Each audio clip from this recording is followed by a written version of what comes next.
So today we are going to see the transfer function for the given system.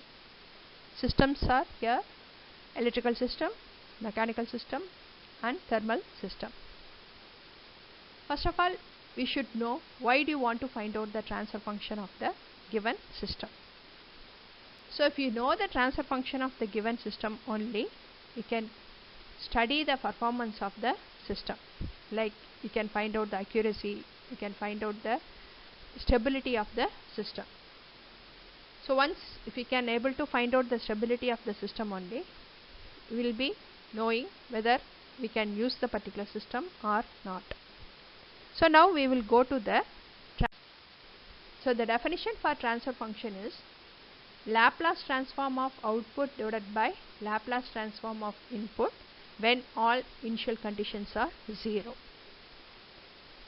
So for example, if you are taking an electrical system, so you will be having a resistor, inductor and capacitor. Similarly, for active source you will be having voltage and current. So here the meaning of initial conditions are 0 is nothing but when you are considering an inductor and capacitor, before giving a supply itself, in an inductor you will be having an initial charge I0 and in capacitor you will be having an initial voltage V0. But while finding out the transfer function, you have to consider I0 and V0 as 0. Then only the electrical network will behave like a linear network. If it is a linear network only, you can use the transfer function concept, or otherwise you cannot use it. If you are considering I0 and V0 in your equation, the system will become as a nonlinear system. For nonlinear system, we cannot use the transfer function concept. We have to go for state space analysis method. Since here you are using transfer function, you have to consider this I0 and V0 as 0. Okay. So by considering I0 and V0 as 0, the actual network, electrical network will become as a linear time invariant system. If it is linear time invariant system, we can use the concept of transfer function. So next, we will take any of the system. So if I told you 3 types of system according to your syllabus: electrical system, mechanical system and thermal system. So electrical system already you have studied. So now I have taken mechanical system to make it more clear about the concept. So if you are saying a mechanical system, you are having 2 types of mechanical system. One is called as a translational system, other one is called as a rotational system. If it is a translational system, the movement of the body is taking place linearly. If it is a rotational system, the movement of body is taking place rotationally. So 2 type of movement we can have in a mechanical system. One is linear movement, other one is a rotational movement. Accordingly, the mechanical system is classified. So now we will consider the translational mechanical system. So see the diagram. So in that diagram, you are having a mechanical system. So here again you can have active element and passive element like electrical system. So active elements are your force and your displacement. So here you are having only one force F of t and you are having a displacement x and x1. So these two are the active elements. So here instead of having an x or x1, we can have v or v1. Okay. So v is nothing but dx by dt. Or we can write this equation in terms of acceleration also. So we can have a and a1. So this is according to the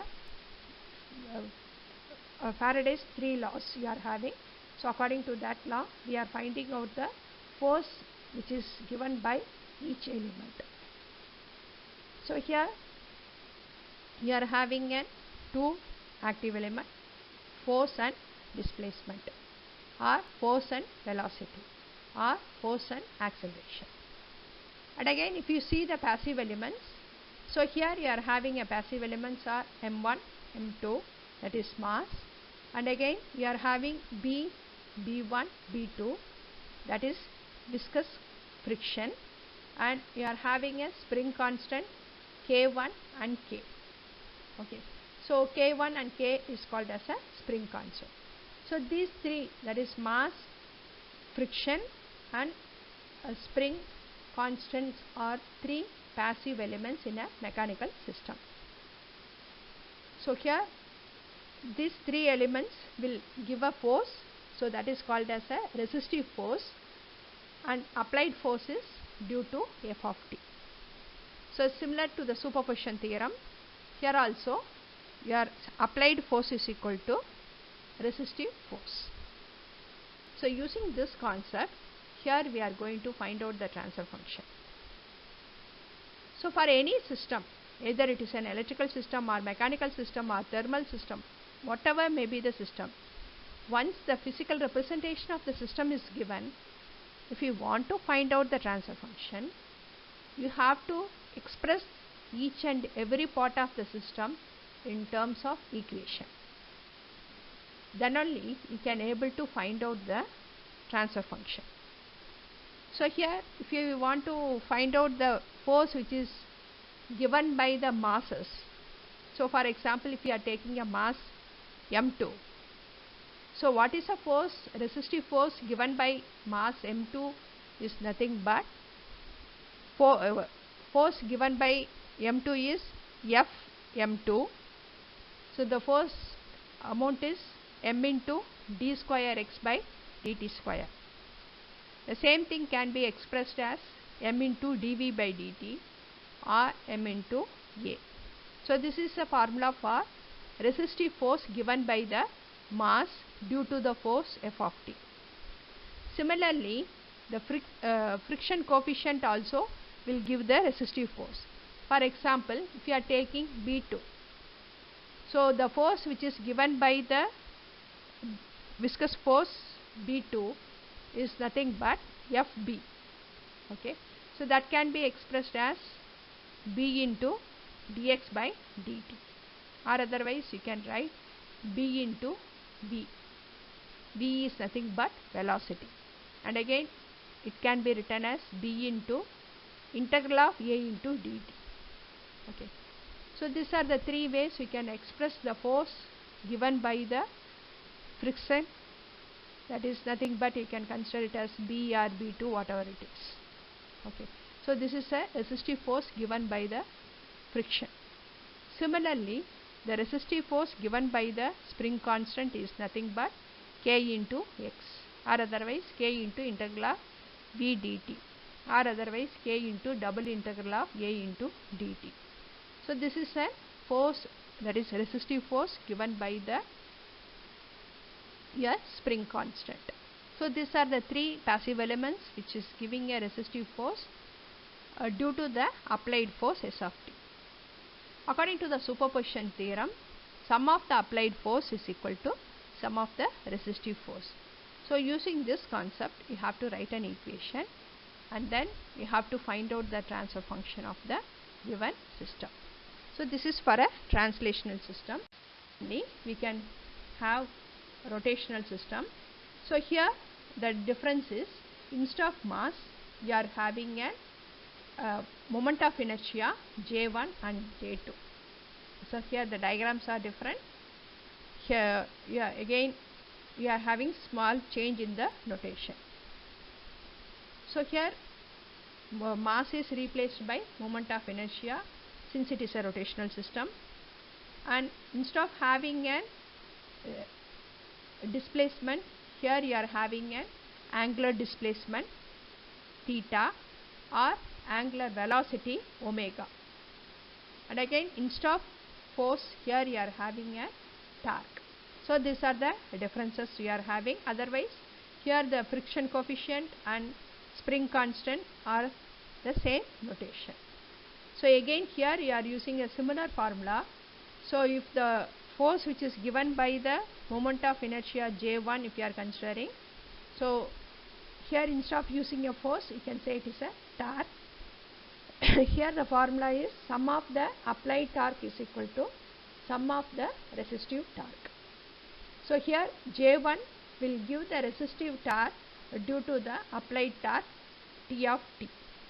Okay, the formula for resistive torque given by J1 is, we can write it as J1 into d square theta divided by dt square, or J into d omega by dt, or J into A, similar to the translational system.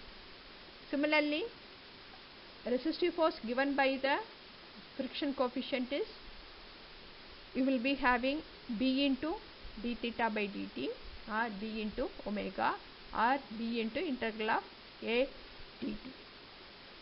Similarly, the torque, resistive torque given by the spring constant is K into theta, or K into integral of omega dt. So these are the resistive force formulas given by all the passive elements. So here also you can use a superposition theorem. Sum of the applied torque equal to sum of the resistive torque. So using this we have to find out the equations and we have to find out the transfer function. So next one is, I have given just basic. So using this concept we have to solve the problem. So next one is analogous.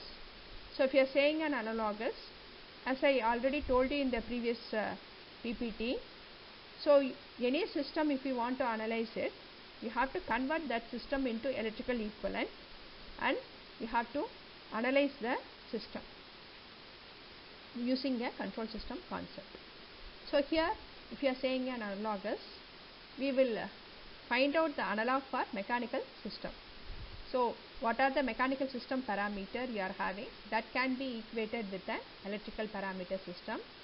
Then you can find out the electrical network.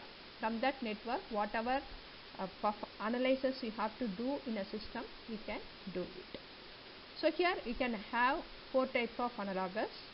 If it is a translational system, you will have force voltage analog and force current analog. If it is mechanical rotational system, you will have torque voltage analog and torque current analog.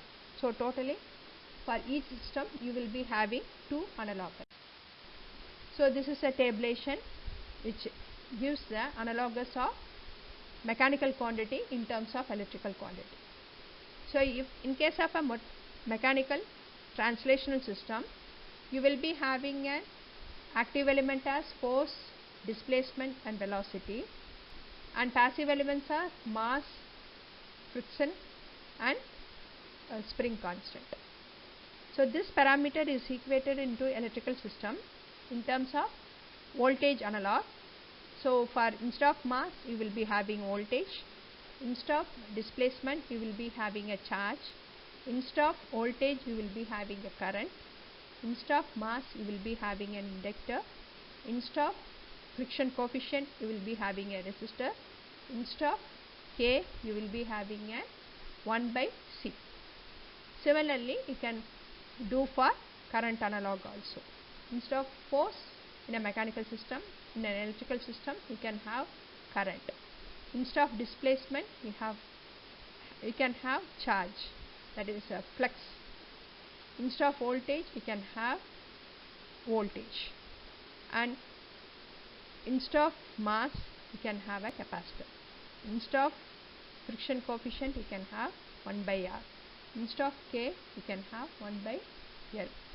Okay, so these are the analogous, electrical analogous of mechanical system in terms of voltage and current. So if you are saying an voltage, you will be using a Kirchhoff voltage law. If you are saying a current, you will be using a Kirchhoff current law, or you will be using a nodal analysis method. Similar find for other system also, that is thermal system or any other system which is given, you can find out the analogous. Thank you.